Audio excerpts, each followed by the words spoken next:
আল্লাহর বান্দারা, যাকে আল্লাহ রাব্বুল আলামিন ছোট একটা বেহেশত দান করবে 10টা দুনিয়ার সমান। কয়জনকে দেবে? কয়জনকে? কয় দুনিয়া সমান? এই তাও আবার ছোট, তাও আবার কি?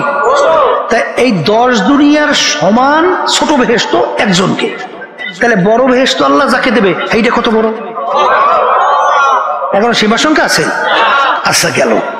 এখন ওরা মনে মনে বলে, হুজুর এই ধরনের কথা অযৌক্তিক, ছোট বেহেশত বলে মালিক দান করবে একজনকে 10 দুনিয়ার সমান, বড় বেহেশত কত হবে তার তো কোনো সীমা সংখ্যা নাই।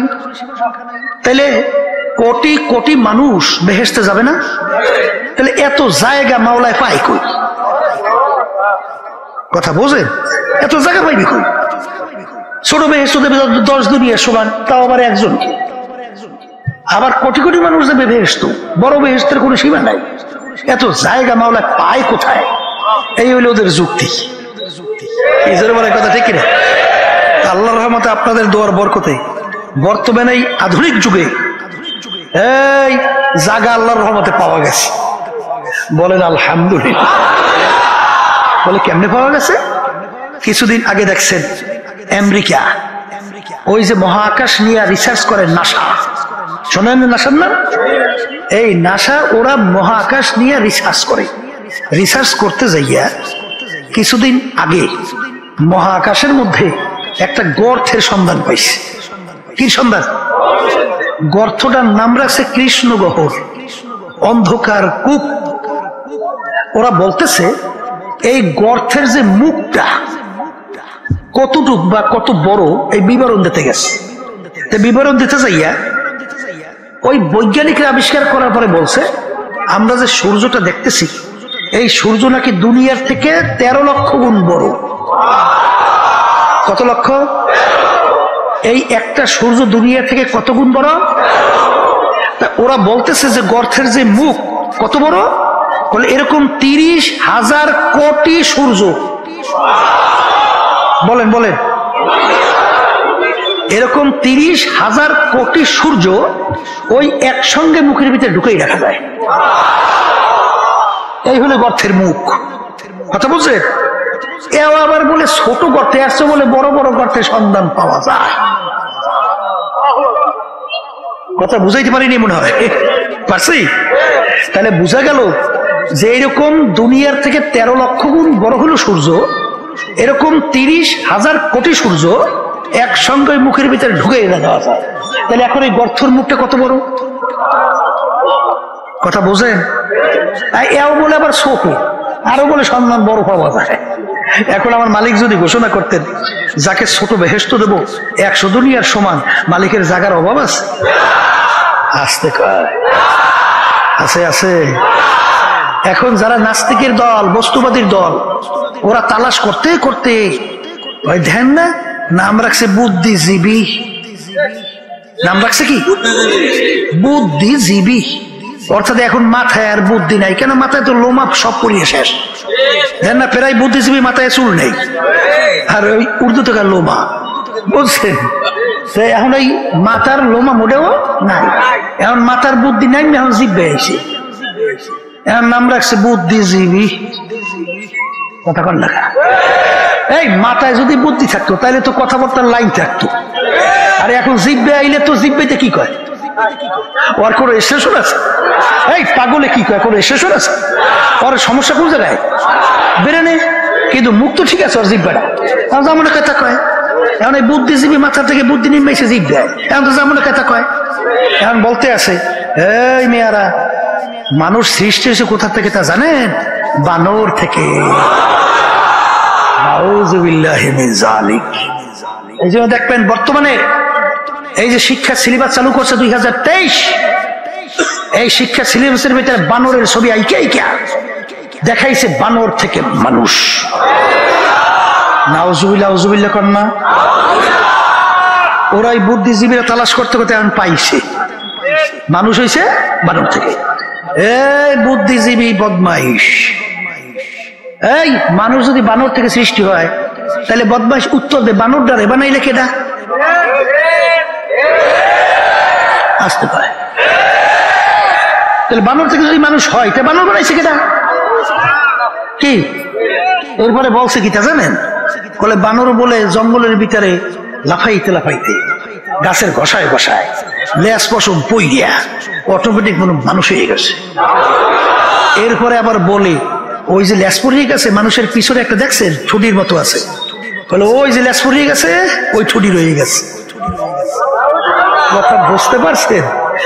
এই বান্দরের জাত, মানুষ বানর থেকে সৃষ্টি হয়েছে।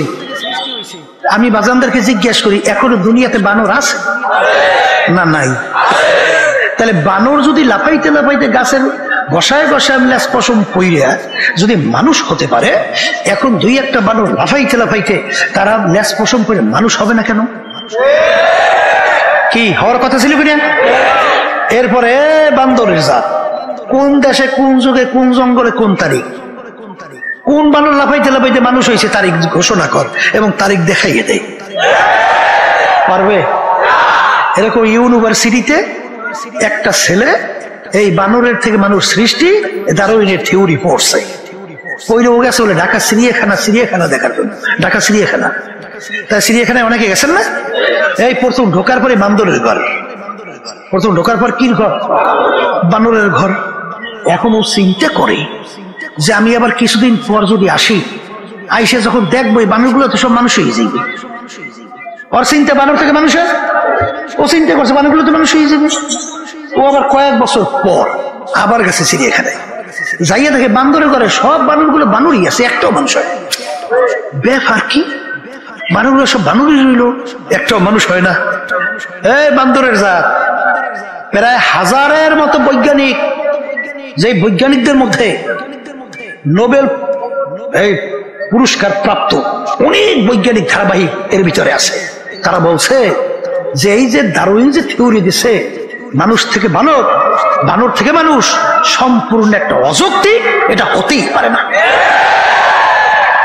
বিভিন্ন তামাম দুনিয়া থেকে প্রত্যাখ্যিত। কিন্তু আমাদের বাংলাদেশে কি হলো? যেই দেশের মধ্যে আজকে 92 জনের মতো মুসলমান, শতকরা 100-র ভিতরে 92 জন মুসলমান বসবাস করে, যেই দেশের ভিতরে আজানের শব্দে বাচ্চাদের ঘুম ভেঙে যায়, যেই দেশের ভিতরে আজানের শব্দে বাচ্চারা মায়ের কোলে ঘরে যায়, সেই দেশের মধ্যে আমাদের ভবিষ্যৎ প্রজন্ম আমাদেরকে শিখতে হবে যে আমরা বান্দরের জাত। এটা কখনোই শোনা যায় না, দেখাও যায় না, মানাও যায় না। কথা ঠিক না? ঠিক। এর প্রতিবাদ করা লাগবে না? লাগবে। এক শ্রেণী বর্তমানে চুপচাপ করে বসে নাকটানে তৈল দিয়া ঘুমায়, আছে কয়, আছে না? কিন্তু বাজান, মান রাআ মিনকুম মুনকারান ফালিয়ুগাইয়িরহু বিয়াদিহি ফাইল্লাম ইয়াস্তাতি' ফাবিলিসানিহি ফাইল্লাম ইয়াস্তাতি' ফাবিকলবিহি ওয়া যালিকা আযফুল ঈমান। অন্যায়ের প্রতিবাদ যদি তোমার থাকে শক্তি, হাত দিয়ে ফিরাও। ওই পরিমাণ শক্তি না থাকলে মুখ দিয়ে বইলা ফিরানোর চেষ্টা করো। ওই পরিমাণ শক্তি না থাকলে মনে মনে পরিকল্পনা করতে থাকো কিভাবে অন্যায়কে ফিরানো যায়। শেষের অবস্থানকে আল্লাহ রাসূল সাল্লাল্লাহু আলাইহি ওয়াসাল্লাম কি বলছেন, কি সঙ্গে তুলনা করছেন? ঈমানের দুর্বল অবস্থা। এটা কিন্তু ঈমানের সাথে সম্পৃক্ত। এক শ্রেণী বর্তমানে বসে বসে প্রতিবাদ তো দূরের কথা, বেহেশতের সার্টিফিকেট দিতে থাকে। কথা কয় না? বলে কথা ঠিক না? ঠিক। এই জন্য আমার বাজানদেরকে বলো, ফর্দালে মা বোনদেরকে বলো, উইসে মুইসে কবরে যাওয়া লাগবে। কবরে কিন্তু কোনো দলাদলি নেই। আছে আছে আছে, কবর কোনো দলাদলি আছে? কেউ যদি কবরে যাই বলে আমি সর্বনাইল লোক, মাপ পাইবেন না? কেউ যদি কবরে যাইয়া বলেন আমি সর্বনাইল পীর, আমি মুফতি মুহাদ্দিস, আমি অমুক বংশের, আমি অমুক টমুক সমুক, কথা কয় না? এই পরিচয় কবরে আছে, আছে। এই আল্লাহর বান্দারা কবরে প্রশ্ন কয়টা? ভালো করে মুখ খুলে মুখস্থ করে কন। 1 নম্বর প্রশ্ন কি? মান রব্বুকা। 2 নম্বর প্রশ্ন আমা দীনুকা। 3 নম্বর প্রশ্ন আমার নবিয়ুকা। আল্লাহর রাসূল সাল্লাল্লাহু আলাইহি ওয়াসাল্লামকে দেখাবেন মান হাযার রাজুল, বলো ব্যক্তিকে। এই 3 প্রশ্নের মধ্যে তুমি পাইছো যে তুমি তালুকদার না জমিদার না তুমি অমুক তমুক সমুক না সৈয়দ, তুমি প্রিন্সিপাল না তুমি পীর সাহেব না তুমি মুফতি সাহেব না তুমি মুহাদ্দিস সাহেব, এই না তুমি বড় বংশের লোক না তুমি এই ডক্টরে ডিগ্রিধারী পাইছেন কেনা কেনা আছে কোথাও? তা যদি না থাকে তাইলে বুঝে শুনে কবরে যাওয়া লাগবে। একবার ঠকলে জেতার কিন্তু আর সুযোগ নাই, আছে? তা যদি নাই থাকে আমার ভাইদেরকে বলবো, পর্দা আলে মা বোনরা তারা শুনতেছেন, মনে করছেন আমরা হুজুররা কিছু বুঝি না মেয়া, এই বুঝে শুনে দাঁড়িয়ে রাখছি, বুঝে শুনে মাথায় টুপি রাখছি, বুঝে শুনে লম্বা জামা গায়ে দিছি, বুঝে শুনে ফজরের সময় মুয়াজ্জিন যখন আমাদেরকে আল্লাহর পক্ষ থেকে দাওয়াত জানায়, আসসালাতু খায়রুম মিনান নাওম, ঘুম হইতে নামাজ ভালো, ওদিকে এমন ঠান্ডা কনকই না শীত, এমন ঠান্ডার ল্যাপ কম্বল মুড়া দিয়া ঘুমায়। যখন ডাক পড়ছে মালিকের আওয়াজ পক্ষ থেকে, ওই ল্যাপ কম্বল ফালাইয়া পাগলের মতো উইছা ঠান্ডা পানিতে উজু কইরা তারপর পাগলের মতো দৌড়াইয়া মসজিদের ভিতরে যাইয়া দাঁড়ো। মনে করছেন কিছু বুঝি না? সব আপনারা বুঝছে, আমরা কিছু বুঝি না। এই আল্লাহর বান্দারা ভালো করে বুঝের জন্য মাহফিল, আর বোঝা পারা কিন্তু যে কদিন দুনিয়া চক্ষু খোলা থাকবে, চক্ষু বন্ধ তো সব শেষ। কথা বলে ঠিক না? ঠিক বলছি? এই সংক্ষেপ বোঝেন না কিছু, এই বোঝার শক্তি আল্লাহ মানুষকে দেছে। আল্লাহ গরুরে দেছে? আল্লাহ গরুকে দেছে? আল্লাহ পশুকে দেছে? একটা গরু যদি পেটের ক্ষুধায় স্টেজের সামনে চিল্লায়, আর আপনি যদি মালিক এসে বলেন যে গরু তুই চিল্লাইস না পেটের ক্ষুধায়, তোর যদি স্টেজের পিছনে ভালো খাদ্য রেখে আসছি, ওই ভুসি উন্নত মানের, যা খাইয়ে গরু যাইবে? এবার চিন্তা করলো মালিক, আমি তো ঠুনকা মুনকা লোক, মিথ্যে দিতেও বলি, গরু হয়তো আমার কথা বিশ্বাস করে না, তাহলে মসজিদের ইমাম সাহেবের নিয়ে আসি, ইমাম সাহেব বুঝাইলে গরু বুঝতে পারে। এখন ইমাম সাহেব এসে বলতে আছে, গরু আমি এই মসজিদের ইমাম, এই হাজার হাজার শত শত মানুষ আমার পিছনে নামাজ পড়ে, আমি যদি মিথ্যা কথাই বলি আমার পিছনে কেউ নামাজ পড়বে? আমি নিজে খাদ্য দেখে আসছি, তুই যেই খাইয়ে গরু যাইবে? এবার চিন্তা করলো যে ইমাম সাহেবের কথাও মানে না, তাহলে সবনাই পিসে বুজুরে লেগেই সবনাই পিসে বুজুরে এসে বলে, গরু লক্ষ লক্ষ মানুষ আমাদেরকে মহব্বত করে, আমাদের কথা শোনে, এই আমি খাদ্য নিজে দেখে আসছি, যে যা খাইয়ে যা, গরু যাইবে? যত যে বুঝাইবে যাইবে, কারণ এই বুঝ আল্লাহ গরুর মধ্যে দেয় নাই, এই বুঝ আল্লাহ দান করছেন মানুষের মধ্যে। এই জন্য আল্লাহ রাব্বুল আলামিন বলেন, এক শ্রেণীর মানুষ তাদেরকে আমি চক্ষু দান করছি দেখার জন্য, ওরা কেমন জানি দেখাও দেখে না। ওদেরকে আমি কান দান করছিলাম শোনার জন্য, ওরা শুইনাও শোনে না। ওদেরকে আমি দেল অন্তর বুঝ দান করছিলাম বোঝার জন্য, বুঝাও বোঝে না। এদের ব্যাপারে আমার মালিক বলেন, উলাইকা কাল আনআম, এই মানুষগুলো চতুষ্পায় জানোয়ারের মতো। জানোয়ার যেরকম বোঝে না, এই মানুষগুলো বোঝে না। কথা ঠিক কিনা? কথার কথা বোঝের জন্য বুঝছেন, এটা তো একটা উদাহরণ পেশ করা হয়। এই কুকুর চেনেন? কুত্তা, কুকুর কেমন ডাক দিয়ে বলে, মালিক আপনি ওদেরকে আমাদের সঙ্গে তুলনা করছেন আল্লাহ, এতে তো আমাদের লজ্জা হয়। কেটা কয়? কুত্তায় কয়। কিরে তোদের লজ্জা হয় কেন? বলে মালিক ওরা যা পারে ও আমরা পারি না। ওরা যা পারে তা আমরা কিরে মানি, তোরা পারে না মানে? এ কুকুরের 4-5টা বাচ্চা হয় না? হয় হয়। আচ্ছা বলেন তো, এই বাচ্চাগুলো যতক্ষণ পর্যন্ত নিজেরা চইলা ফেইরা খাওয়ার মতো উপযুক্ত না হয়, ততক্ষণ পর্যন্ত মা কুকুর এই বাচ্চাগুলোকে ফালাইয়া অন্যত্র কোথাও যায়? এই যায়? এই বাচ্চাগুলো লালন পালন করতে যাইয়া এই বাচ্চার মায়ায় অনেক সময় বাঘের উপরে ঝাঁপ দেয় না? নিজের জানের ঝুঁকি নিয়ে ঝাঁপ দেয় না? দেখছেন মুরগির বাচ্চা অনেক সময় সিলে ছোপ দেয়, অনেক সময় সিলের পিছনে দৌড়ে না? সিলে তো ওরাও ধরতে পারে, কথা কয় না। ঠিক কিনা? বাচ্চার মায়ায়। কিন্তু বর্তমানে এক শ্রেণীর বের হয়েছে, আল্লাহ মাফ করুক আমাদের সবাইকে, 2-2.5 বছরের বাচ্চাটাকে ফেলাইয়া পরকীয়া প্রেমের মধ্যে পইরা এই কুত্তার চেয়েও খারাপ আচরণ করে বের হয়ে যায়। আছে এই বাংলাদেশের ভিতরে অনেক বাপ তার সন্তানকে মেরে ফেলাইছে না? ঘটনা নাই? অনেক মা তার সন্তানকে মেরে ফেলাইছে না? এই বাংলাদেশে ঘটনা নাই? কুত্তায় ফেরে নাই, ও ফারছে। তাইলে কুত্তাটা ভালো না ও ভালো? এখন আল্লাহ রাব্বুল আলামিন বলেন, কথা তো ঠিকই কইছো, তাহলে তোদের মতো হবে না। তাইলে বাল হুম আদাল, এক শ্রেণীর মানুষ, ওরা ওই চতুষ্পায়ু জানোয়ার, তার চেয়েও খারাপ। এরপর আল্লাহ রাব্বুল আলামিন বলে, আর এক শ্রেণীর মানুষ শারুল বারিয়া, কুত্তা শিয়াল শুয়ারের চেয়েও খারাপ। কোন মানুষগুলো? যাদেরকে আল্লাহ দিল দান করছে বোঝে না, কান দান করছে শোনে না, চক্ষু দান করছে দেখেও দেখে না। কথা ঠিক কিনা? এগুলা কুত্তা শিয়াল শুয়ারের চেয়েও খারাপ। আবু জাহিল্লা, উতবা, সাহেবা, আবুল হাব, এগুলা দেখেও দেখছে, আছে গায়, শুনেও শুনছে, বুঝাও বুঝছে, এগুলা কুত্তা শিয়াল শুয়ারের চেয়েও খারাপ। আছে না নাই? এগুলাই বুঝবে না, এগুলাই বুঝবে না। এই জন্য বাজানদেরকে সংক্ষেপে বলতেছি, এই যে আমরা বলতেছি মিয়া, আমরা ওলামা এখানে এত চিল্লাই কিয়া, এত চিল্লাই কেন? আমার আব্বাজান রহমাতুল্লাহি আলাইহি বলতেন, বাজান কেউ যদি বলতে পারো যে হুজুর আমার যদি আপনারা পা ধরতে পারেন, আমি খোদার কসম না, মানে পা যদি ধরতে পারেন হুজুর, তাহলে আমি আর আল্লাহর হুকুম নবী তরিকার বিরুদ্ধে যাব না, অর্থাৎ গুনার কাজের কাছেও যাব না।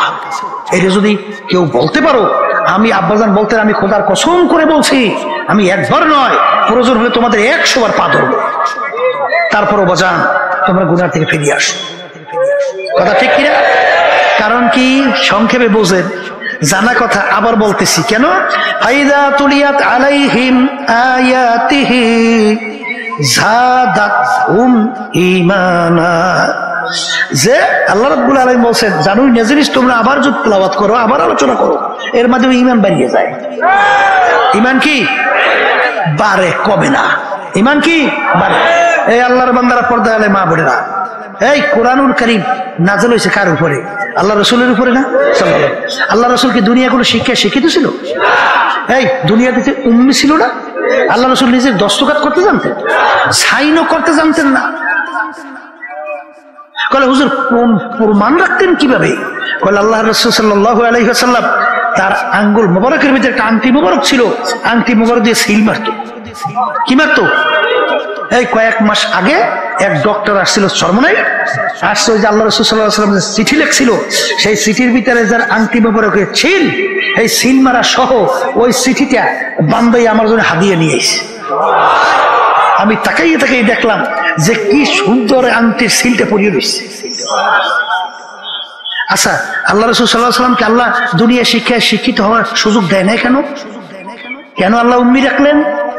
দুনিয়াদার নাস্তিকের দলেরা, বেঈমানের দলেরা হয়তোবা বলার সুযোগ পেত, যে লোকটা খুব মেধাবী ছিল, খুব ব্রেনি ছিল, খুব জাহিনী ছিল, খুব উঁচু মাপের পণ্ডিত ছিল, উঁচু মাপের শিক্ষিত ছিল, কোরআনুল কারীম নিজে লেখা লইছে, বলার সুযোগ তো একটা পাইতো।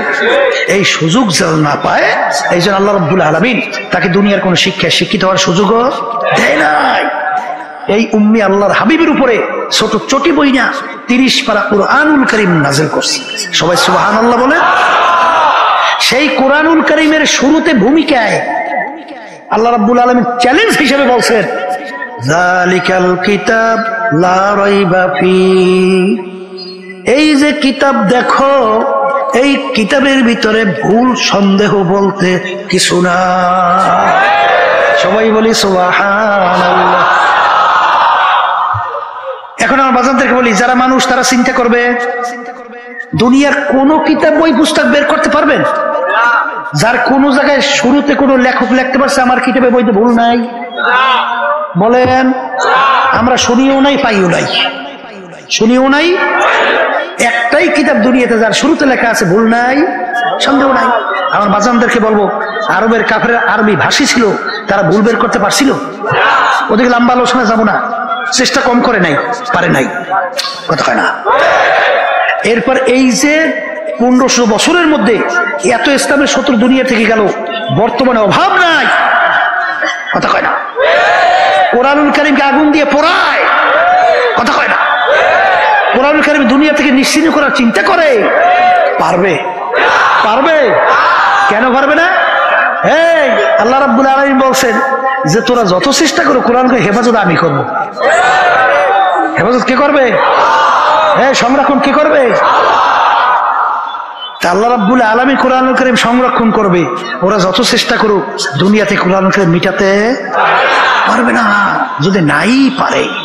তাই কোরআনুল কারীম সত্য, আমি আসতে কইছি পরীক্ষার জন্য, আমরাও দিয়ে আসতে কর কি সত্য?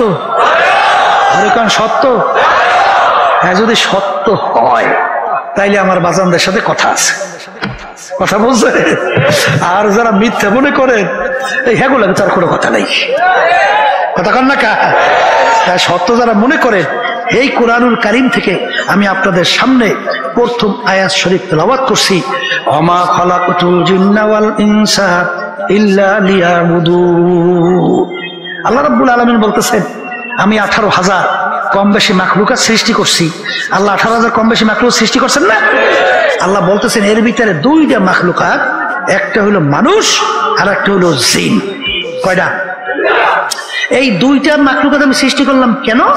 আল্লাহ বলতেছেন আমার ইবাদতের জন্য। সবাই বলি সুবহানাল্লাহ। আল্লাহ রাব্বুল আলামিন আমাদেরকে বানাইছেন কেন? মুখ খুলে সবাই বলেন কিসের জন্য? এখন বলতে পারেন হুজুর তাহলে অন্যান্য মাখলুকাত গুলো আল্লাহ কেন বানাইলেন? আল্লাহ রাব্বুল আলামিন ওই সত্য কোরআনুল কারীমের ভিতরে ঘোষণা করেন ওয়া খুলিকালাকুম মা ফিল আরদি জামিআ। অন্যান্য মাখলুকাত গুলো আমি কেন বানাইলাম তোমরা শুইনা নাও, আমি অন্যান্য মাখলুকাত গুলো বানাইলাম তোমাদের জন্য। সুবহানাল্লাহ। অন্যান্য মাখলুকাত আল্লাহ আমাদের জন্য বানাইছেন, এখনই বুঝবেন। এই যে আমরা সূর্য দেখতেছি, এই সূর্য আমাদের দরকার আছে না নাই? সূর্য না থাকলে মানুষ থাকবে? দুনিয়া থাকবে? মানুষ বাঁচবে? তাহলে সূর্য আমাদের মানুষের দরকার আছে। একটা মানুষ যদি দুনিয়া না থাকে সূর্যের হবে কি? ভালো করে বুঝেন, কিছু হবে? তাহলে সূর্য আমাদের জন্য বানাইছে, কথা কয় না। এই পানির ভিতরে মাছ আমাদের দরকার আছে। একটা মানুষ না থাকলে মাছের হবে কি? তাহলে মাছ বানাইছে আল্লাহ কাদের জন্য? গরু আমাদের লাগে। এই যে একটা মানুষ দুনিয়া না থাকলে গরু হবে কি? তাহলে গরু আল্লাহ বানাইছে আসতে কন আমাদের জন্য। গাছ আমাদের দরকার আছে। একটা মানুষ দুনিয়া না থাকলে গাছের কি হবে? তাইলে সমস্ত মাখলুক আল্লাহ বানাইছেন আমাদের জন্য। আর আমাদেরকে আল্লাহ বানাইছেন আর একটু আসতে কন তার ইবাদতের জন্য। এখন ইবাদত বোঝা লাগবে না, এই বুঝের জন্য মাহফিল, কথা ঠিক না? ইবাদত একটা আরবি শব্দ। ইবাদত কি শব্দ? উর্দুতে বলে গোলামি, বাংলা অর্থ মালিকের হুকুম অনুযায়ী চলা। এটা মুখস্থ করেন, বলেন মালিকের হুকুম অনুযায়ী চলার নামই হলো ইবাদত। বলেন মালিকের হুকুম অনুযায়ী চলার নামই হলো ইবাদত। কথা ঠিক আছে? এখন আমার বাজানদেরকে বলবো, এইটা একটু সহজ বোঝার জন্য, এই নামাজ ইবাদত না? আসতে পারে নামাজ পড়া, নামাজ না পড়াও কিন্তু ইবাদত, এটা বুঝলেই হইবে। রোজা, রোজা আল্লাহ আমাদের জন্য ফরজ করছেন ইবাদত, আবার রোজা না রাখাও কিন্তু ইবাদত। আমার কাছে আশ্চর্য লাগছে না? এখনই বুঝবেন সূর্য উঠতেছে, ওই সময় যদি কেউ নামাজ পড়েন সব না গুনাহ? আবার কোন সূর্য যে মাথার উপরে চলে আসছে, এই নামাজ পড়ছেন সব না গুনাহ? সূর্য ডুবতেছে, ওই সময় যদি কেউ নামাজ পড়েন সব না গুনাহ? পড়ছেন নামাজ, পাইছেন কি? নামাজ পড়ে সব পান নাই। ভালো করে বোঝেন, এই রোজা রাখলে সব না গুনাহ? কিন্তু কেউ যদি ঈদের দিন রোজা রাখেন সব না গুনাহ? রাখছেন রোজা, পাইছেন কি? কারণ কি বলেন? ওই নামাজটা মালিকের হুকুম অনুযায়ী হয় নাই, এই জন্য নামাজ পড়ছেন সব পান নাই। ওই রোজাটা মালিকের হুকুম অনুযায়ী হয় নাই, এই জন্য রোজা রাখছেন সব পান নাই, পাইছেন আমল নামায় গুনাহ। তাহলে এক কথায় যেই কাজটা মালিকের হুকুম অনুযায়ী হবে সেটা ইবাদতের ভিতরে গণ্য হবে। এইটা কি আলহামদুলিল্লাহ বুঝাতে পারলাম? এটা বুঝাতে পারলাম? এখন আলহামদুলিল্লাহ, তাহলে এখন ওয়াজ করা সহজ হয়েছে না? মাশাআল্লাহ। এখন আমার বাজানদেরকে বলি, এই আমার মালিকের হুকুম প্রতিটা মানুষের ব্যক্তিগত জীবনে আছে না নাই? মুখ খুললে বললেন। পারিবারিক জীবনে, এই সামাজিক জীবনে, এই ব্যবসা বাণিজ্যে, রাজনৈতিক, আন্তর্জাতিক, সুরাতে সিরাতে, এই সব ক্ষেত্রে মালিকের হুকুম আছে। তাহলে এইটা বোঝা লাগবে। এই ব্যক্তিগত জীবন অনেকে তো গুরুত্ব দেন না, রাগ করিয়েন না কেউ, বাজার বোঝার চেষ্টা করে, বোঝার চেষ্টা করে।